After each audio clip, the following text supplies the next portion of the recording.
My name is Kelly Morgan, and I spent 7 years building an empire that wasn't mine on paper, only to watch my parents hand it to someone who couldn't tell a blueprint from a grocery list. But I'm getting ahead of myself. I was 29 when I walked into Morgan and Company Design Build, armed with an architecture degree and a business minor that my parents thought was nice but unnecessary. The family construction business was surviving, barely. My father, George, still used paper ledgers. My mother, Ellen, chased payments with apologetic phone calls and charm that only worked half the time. "We built this from nothing," Dad would say proudly, gesturing at the cluttered office that smelled like sawdust and coffee gone cold. And they had 2 decades of kitchen remodels and deck installations built on blistered hands and missed dinners. But I saw potential they couldn't. Within 6 months, I digitized everything. Contracts went from handshakes to ironclad documents. I built relationships with commercial developers they'd only read about in trade magazines. By year 2, our revenue had tripled. By year 4, we had a staff of 23. I worked 80-hour weeks. I learned construction law at midnight, negotiated with suppliers at dawn, and spent weekends at client sites ensuring every detail matched our reputation. The business became my identity, my purpose, my proof that I was worth something beyond being George Morgan's daughter. Then there was Landon. My younger brother spent his 20s finding himself, which apparently required failing at 2 tech startups, meditating in Thailand for 14 months, and coming home with a man bun and ideas about disrupting the construction paradigm. I didn't resent him. Not at first. "He's creative," Mom would say defensively when Landon missed another project deadline. "He connects with people," Dad would add when I stayed late fixing another client relationship Landon had damaged with his casual approach to professionalism. I told myself it was fine. We were family. Different strengths, same team. Until that Friday afternoon when I found the envelope on my chair. The letterhead was official. The language was cold. Landon Morgan appointed Chief Executive Officer of Morgan and Company, effective immediately. No discussion, no warning, no conversation. My name appeared nowhere in the document. I sat in that back office for 20 minutes, staring at words that rearranged my entire existence. The building hummed around me, phones ringing, contractors laughing in the hallway, the coffee maker gurgling in the break room. Everything continued as if the ground hadn't just opened beneath my feet. I didn't cry. Crying would have meant I was surprised, and some part of me had always known this moment might come. In families like mine, loyalty is currency, but only for some people. For others, it's simply expected. That night, I made a decision that would change everything. I went home and opened my laptop with hands that had finally stopped shaking. The company's shared drive glowed on my screen. 5 years of systems I'd built, processes I'd documented, shortcuts only I understood, vendor contacts with notes like, "Call Lisa directly, avoids markup." Client preference files. Henderson likes site visits at 7 a.m., brings his own coffee. Budget templates that had saved us thousands in tracking errors. My institutional knowledge distilled into folders. I backed up my personal files. Then I deleted my contribution from the shared drive. Not the company's documents. Those belonged to Morgan and Company. But my frameworks, my guides, my shortcuts, those belonged to me. What remained was theirs to figure out. Or not. Monday morning, I didn't show up. My phone stayed silent, face down on the kitchen counter while I took the longest shower of my life, then sat on my balcony watching the city wake up without me. It felt like stepping off a treadmill I'd been running on for 7 years. The first call came Tuesday afternoon. Dad's voice on the voicemail was tight, controlled. "Kelly, we need to discuss your absence. This is unprofessional." Unprofessional. The word was a slap. Wednesday, 3 missed calls. Thursday, silence. Friday, a text message that made my chest tighten. "Hawthorne Properties is pulling out. They want you on the project. Call me." Hawthorne was our entry into luxury commercial builds, a $5 million contract that would have transformed everything. I'd spent 8 months building that relationship, understanding their vision, earning their trust. I texted back one sentence. "Ask your CEO." Isn't that what he's for? The response came an hour later. This isn't a game, Kelly. But it wasn't a game to me either. It was my life, my work, my worth, all of it dismissed with a title handed to someone who'd never earned it. Saturday morning, Mom called. Her voice had that syrupy quality she used when smoothing over conflict. Sweetheart, you've made your point. Let's have dinner Sunday. Just family. We need to talk about this like adults. Like adults. As if I was a child throwing a tantrum rather than a professional responding to betrayal. But I agreed. I needed to see their faces, to understand if they even grasped what they'd done. Sunday arrived cold and gray. I pulled into my parents' driveway at exactly 6 p.m., watching the warm light spill from the windows. Inside, I could hear laughter. Dad's booming voice, glasses clinking. They were celebrating something. Landon opened the door, his expression carefully neutral. Hey, Kel. I walked past him without responding.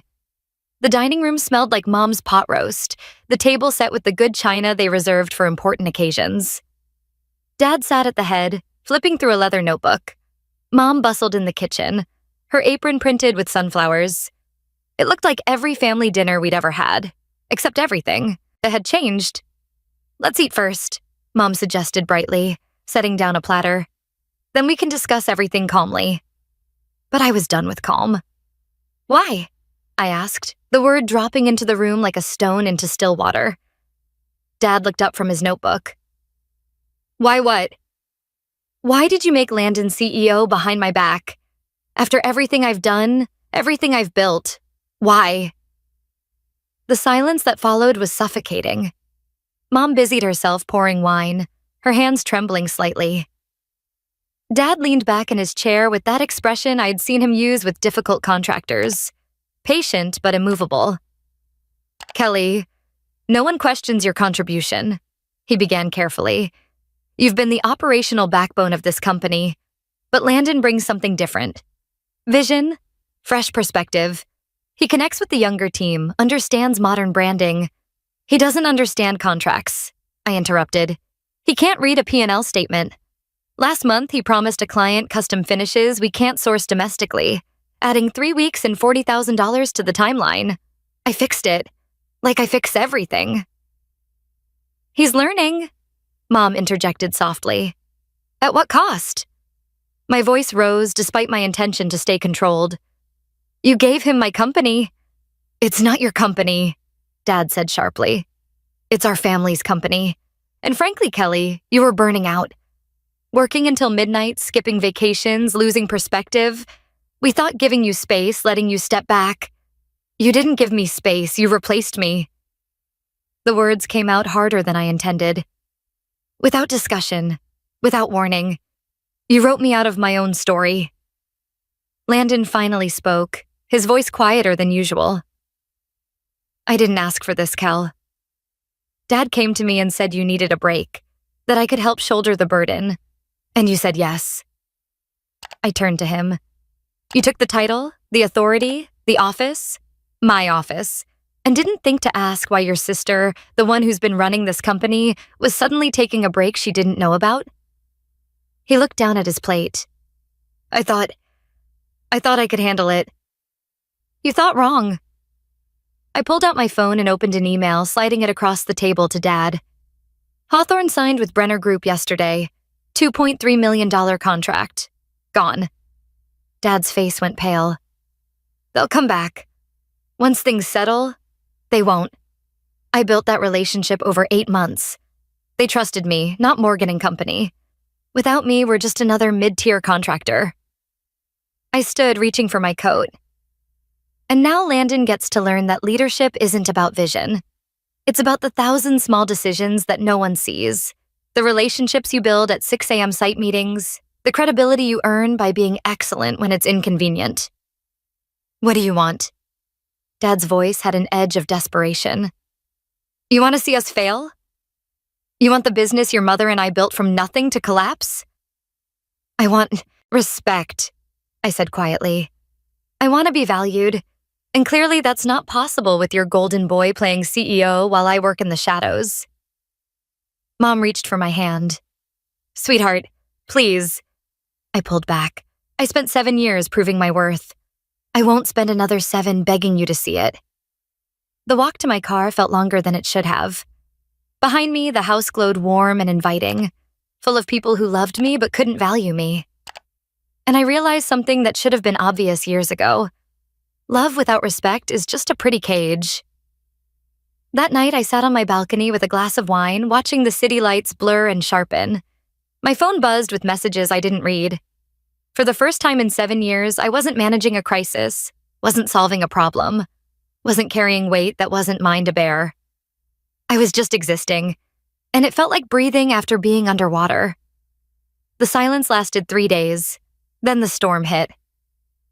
Thursday morning, my phone erupted. 6 missed calls before I'd finished my coffee. Messages from project managers, accountants, even the receptionist, all asking variations of the same question. Where did you put the files? Clint Reynolds, our senior PM, left a voicemail that sounded like barely controlled panic. Kelly, the Baxter Hills specs?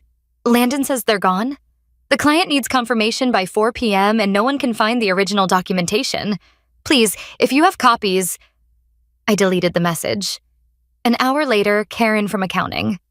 The budget tracking system isn't syncing with the new project estimates. Landon told me to call you because, quote, Kelly built that thing, she'll know how to fix it. This is urgent. By afternoon, the trickle had become a flood. LinkedIn messages from former colleagues. Emails marked urgent. Even a text from our office manager. Kelly, I don't know what happened, but everyone's asking for you. Are you coming back? I turned off my phone and went for a walk. The park near my apartment was quiet. Kids on swings, dogs chasing frisbees, an old man feeding pigeons from a paper bag. Life continued, indifferent to my crisis. The world didn't stop because my family had imploded. And I realized I didn't want to be the person who made their problems my emergency anymore. When I got home, a new message waited. Dad. Call me, it's urgent. I stared at the words, then typed, what's wrong? The response was immediate. Wexler account, 2.3, they're walking. Said they don't trust Landon's leadership. Kelly, please, we need you. I set the phone down and poured another glass of wine. They needed me, finally. But need isn't the same as value. Over the next week, I watched from a distance as Morgan & Company bled. A third client put their project on hold, pending leadership clarification. 2 senior employees gave notice. Industry contacts started reaching out to me directly, carefully fishing for information about what's happening at Morgan's. I had coffee with Sienna Jacobs, an executive recruiter I'd worked with years ago. She scanned my resume with widening eyes. You're a unicorn, she said bluntly. Technical expertise, leadership experience, proven growth results. Do you know how rare that combination is? Firms would kill to bring you in. My family didn't seem to think so. Sienna's smile was sad. That's the curse of being indispensable to people who think they already know you. Familiarity breeds blindness. The phrase stuck with me. Familiarity breeds blindness. That evening, my mother appeared at my door holding Tupperware. Her famous baked ziti, like carbs could solve betrayal. Hi, sweetheart. She looked smaller than I remembered, older. Your father's struggling. Landon's in over his head. We didn't realize how much you did until you weren't there to do it. Is that supposed to make me feel better? I asked, not moving aside to let her in. No, it's just the truth. She hesitated. We made a mistake, a terrible mistake, but I'm asking, please come back. Help us fix this. Fix what exactly? The company, or the fact that you only value me when I'm useful? She flinched. That's not fair. Isn't it? I finally stepped aside, letting her into my apartment. You gave Landon everything I earned because you thought he needed a win. You sacrificed my career to fix his ego. And now that it's failing, suddenly I'm important again. Mom set the Tupperware on my counter with shaking hands. What would make it right? Tell me and I'll make it happen. For the first time, I said the thing I'd barely let myself think. control, equity, real power, not the illusion of it, and Landon out of the leadership seat. Her eyes widened. You want to be CEO? No, I said firmly. I want ownership, decision-making authority, a seat at the table that no one can take away, 35% equity, and co-executive structure. That would destroy your father. No, his decision is what's destroying him. I'm offering him a way out. She left without the Tupperware. The next morning, I called Jasmine Patel, a lawyer friend from college. I need you to review something. Company bylaws, ownership structure, CEO appointment resolution. Can you tell me where the leverage points are? Going to war with your family? She asked carefully. No, going to negotiate on equal footing for the first time in my life. While Jasmine worked, an email appeared in my inbox. Westmore Capital Group. They were looking for a director of strategic operations. 6 figures, signing bonus, relocation assistance, full autonomy. The job description could have been written for me. I didn't say yes, but I didn't delete it either. That afternoon, Dad sent a message. Let's meet. Tomorrow, 2 p.m., Riverstone Club, just to talk. No assumptions. I showed up 5 minutes early wearing a new navy suit, not the one I used to wear to Morgan & Company meetings. This one was sharper, more expensive. A statement. The restaurant was elegant and quiet, the kind of place you choose when trying to look composed while everything crumbles. My parents sat at a corner table, Dad rigid, Mom anxious. Landon was there too, which surprised me. Kelly, Dad said with a nod. No hug, no warmth, just business. Good. I preferred it that way. Let's get to it, I said, sitting down. Dad cleared his throat. First, I want to acknowledge that we underestimated your contribution. I thought I was making a decision for the company's long-term health, but I ignored the fact that you were the company's health. I waited. I also assumed you'd never leave, that you'd always be there, pushing through, keeping things running. His voice dropped. I took advantage of that. For that, I apologize. It wasn't a full apology, but it was more than I'd expected. Mom jumped in. We've been discussing options, ways to make this right, but we want to hear from you first. What do you need? I looked at all 3 of them, letting silence stretch. Then I slid a typed document across the table. 35% ownership, executive voting rights, co-CEO structure. Landon handles vision and client-facing work. I handle operations and strategic execution. All major decisions require both signatures. Dad's eyes narrowed. That's significant control. It's what I'm worth. This would give you equal power to protect what I built? Yes, exactly. I leaned forward. Right now, clients don't trust this company because leadership is unstable. You bring me back with clarity and authority, and you don't just stop the bleeding. You rebuild credibility. And if we say no? Mom asked quietly. I walk. Permanently. Westmore Capital has already made an offer, and they're happy to let me bring relationships with me, including Anderson and Wexler. Dad's face went pale. You'd really do that? I'd rather build something from scratch than continue propping up something that devalues me. The silence was heavy. Then Landon spoke. What if I step down as CEO? Everyone turned to him. He shrugged, but his eyes were serious. Let's be honest. I'm drowning. I thought I could handle it, but I've been faking it since day one. The pressure, the decisions, it's not what I thought it would be. His voice cracked slightly. I don't want to be the reason we lose everything. It was the most mature thing I'd ever heard my brother say. Dad looked down at my document again, then back at me. I'll have our attorney draft an agreement. You want it signed before you return? Before I step foot in that building, I confirmed. And your title? Chief Operating Officer, I replied. But functionally, I'm calling the shots alongside Landon. Equal partners. Dad extended his hand across the table. We shook. Not as father and daughter, but as business partners negotiating a deal. One more thing, I added. This agreement is binding. You can't undo it because you get uncomfortable with me having power. If you sign this, you're committing to seeing me as an equal. Understood, Dad said quietly. 10 days later, the papers were signed. 35% equity, co-executive control, legally protected decision-making authority.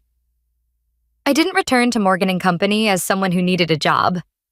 I returned as someone who'd proven her worth by walking away and had the courage to set terms for her return. Monday morning, I walked back into Morgan & Company wearing the same navy suit, carrying a leather portfolio, and feeling like I was entering a building I'd built with my bare hands. The staff's reaction was cautious. Rumors had flown during my absence. I'd been fired. I'd quit. I'd started a competing firm. The truth was stranger than any gossip. I called an all-hands meeting at 9 a.m. I'm not here to relitigate the past, I told the assembled team. What happened happened, but I am here to rebuild what we lost and take us somewhere better. If you're with me, let's get to work. Clint, our senior project manager, stood up. We missed you, Kelly. The room exhaled collectively. So did I. Landon and I fell into an unexpected rhythm. He focused on branding, client relations, and creative vision, things he actually enjoyed and excelled at. I handled operations, contracts, and strategic growth. We weren't best friends, but we were finally aligned. 3 weeks after my return, I stayed late working on a client onboarding strategy. At 7:45, the lights clicked off one by one as staff left for the evening. I stood by the window overlooking the city, watching lights flicker to life in the dusk. Everything looked different now. Dad appeared in my doorway. No tie, just a weathered company polo. I watched how you handled the Wexler recovery, he said quietly. You didn't just fix it. You made it better than before. Because I built that relationship over years, I replied. Trust isn't transactional, he nodded slowly. I should have seen it sooner. I didn't say, yes, you should have. He already knew. You see it now, I said instead. That's what matters. 2 months later, we secured a $7.2 million commercial development contract, the largest in company history. The client told me directly, we want to work with whoever saved Morgan & Company from collapse. Funny how things circle back. That evening, I got a text from Mom. Sunday dinner? Just us. No business talk, I promise. I smiled. Maybe we were healing.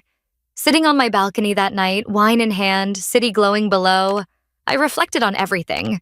The betrayal, the silence, the walkout, the reckoning, the rise. If I learned anything, it's this. Loyalty means nothing without respect. Family means little without truth. And silence doesn't make you weak. Sometimes it makes you powerful. Sometimes the best thing you can do is stop carrying weight that was never yours to bear, and wait for people to realize what they lost. Then, and only then, can you decide if they deserve to get it back.